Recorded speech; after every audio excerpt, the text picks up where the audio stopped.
헤리티지라고 하는 건 문화유산 할 때 그 유산, 조상으로부터 물려받은 유형적, 무형적인 모든 것.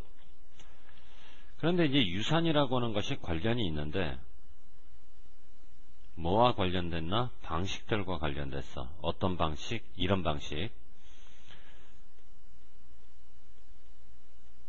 선별된 또는 선택된 물질적인 인공물, 뭐 도자기랄지 뭐 공예품이랄지 또 신화, 그리고 기억과 전통, 이런 것들이 전부 다 자원이 되는 방식. 주목할 건 누구를 위한 자원이냐면 과거를 위한 자원이 아니라 현재를 위한 자원. 그러니까 조상으로부터 물려받은 유산은 자원이 되긴 자원이 되는데 과거를 위한 자원이 아니라 현재를 위한 자원이다. 이와 같은 자원이 가지고 있는 내용이나 그 자원에 대한 해석이나 그 자원에 대한 표현, 선택이 되는데 뭐에 따라 선택이 되냐면 요구에 따라. 과거의 요구가 아니라 현재의 요구. 이걸로 미루어 짐작할 때 유산은 지향하는데 과거를 지향하니 현재를 지향하니, 현재를 지향한다 그래야지 과거를 지향한다 그러면 안 돼. 그지? 그러니까 여러분들도 많이 들어봤을 거야. 역사라고 하는 것은 과거의 역사가 아니라 현재를 위한 역사다. 뭐 이런 얘기 많이 하잖아. 그런 얘기를 하고 싶은 걸 거고.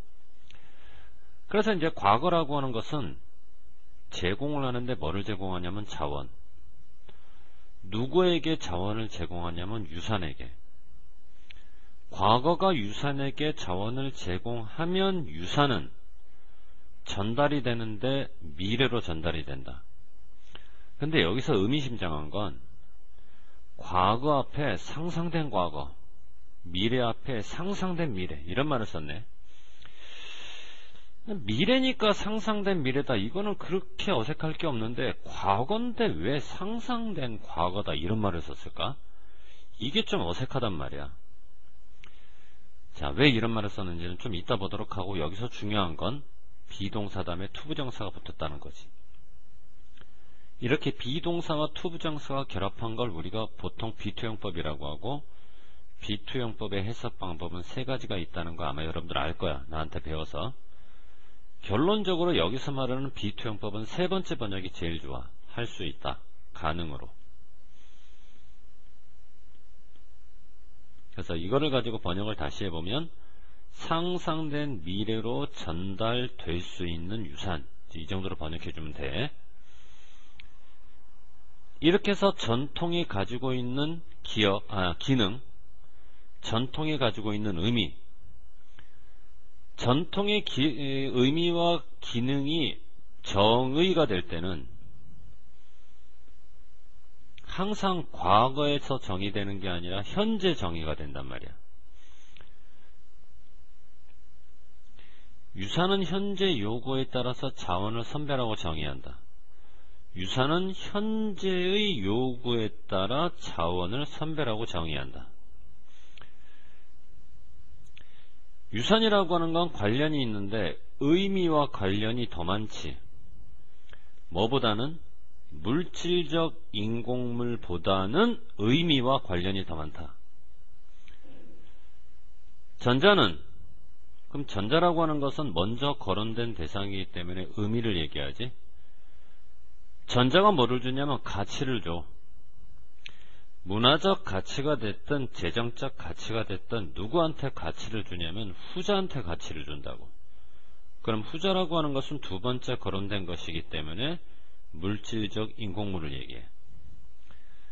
그리고 바로 이 전자가 설명하는 거야.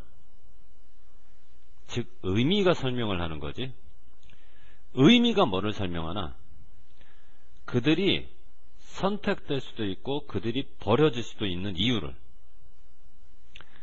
그러면 설명을 하는 것은 전자, 즉 의미고, 의미가 설명하는 바에 따라서 선택되기도 하고 버려지기도 하는 그것들이라고 하는 것은 각각 뭐를 가리킨다고 봐야 돼? 물질적 인공물을 가리킨다고 봐야 되겠지, 그지? 자, 그래서 가와나가 공통적으로 가리키는 것은 material artifact, 물질적 인공물들. 됐니? 그래서 의미가 설명을 하는데 이유를 설명한다. 물질적 인공물이 선택되기도 하고 경우에 따라서는 버려지기도 한다는 거. 그런데 기준이 있을 거 아니야. 물질적 인공물이 선택되고 버려지는 기준이 바로 뭐야? 한 번 더 현재의 요구에 따라서. 그러면 현재가 요구하는 바에 따라서 선택이 되기도 하고 언제든지 버려지기도 하고, 인공적 유물은. 그러니까 과거라고 하는 것은 현재가 새로워지면 새로운 현재를 반영하기 위해서 이 과거도 새로워져야지. 현재가 새로워졌는데 그거를 반영하는 과거가 낡은 과거면 안 되지. 과거도 어떻게 돼야 돼? 다시 만들어줘야 돼. 왜 이런 표현이 들어가는지 이해돼? reinvent. 뒤에다가 ed 붙여서 pp, 수동태를 만들어야 되니까. 그러니까 현재가 새로워지면 새로운 현재를 반영하기 위해서 과거도 새로워지기 위해서 다시 만들어져야 돼. 좀 전에 말이야, 미래가 상상적이라는 것은 납득이 가는데 과거가 상상적이라는 게 납득이 안 되지, 그지? 그럼 여기서 말하는 이 과거가 상상적이다라는 얘기는 바로 좀 전에 했던 말, 과거라고 하는 것이 다시 만들어져야만 한다라는 말 때문에 상상적이라는 말을 쓴 거야. 이제 이해돼? 그러니까 우리가 보통 유산하게 되면 가장 기본적으로 사람들은 머릿속에 과거를 기억하는 것 이렇게 떠올린다고. 이건 너무 당연한 거지. 그런데 필자의 견해에 따르면 유산이라고 하는 것은 과거를 기억하는 것뿐만 아니라 과거를 뭐 하는 것이기도 하다. 망각하고 있는 것이기도 하다. 그러면 유산이라고 하는 것은 과거를 기억하는 것이냐 과거를 망각하는 것이냐 누가 결정하나? 현재가 결정하는 거야. 현재가 어떤 현재냐에 따라서 지금까지의 과거를 기억할 거냐, 지금까지의 과거를 잊고 새로운 과거를 만들 거냐, 다 현재가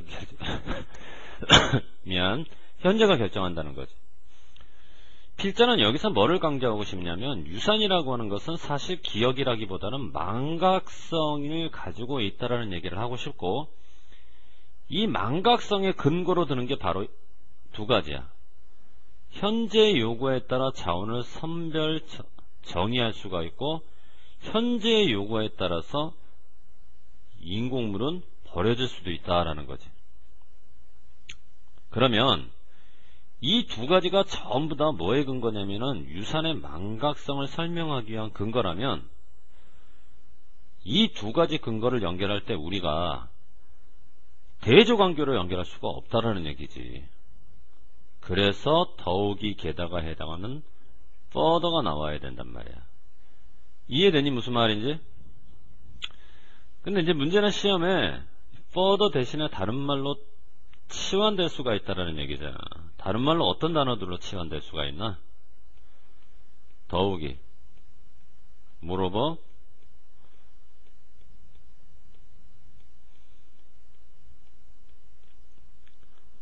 additionally,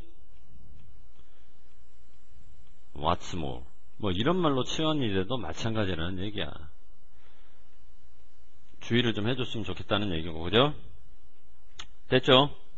자, 넘어갑시다. 그래서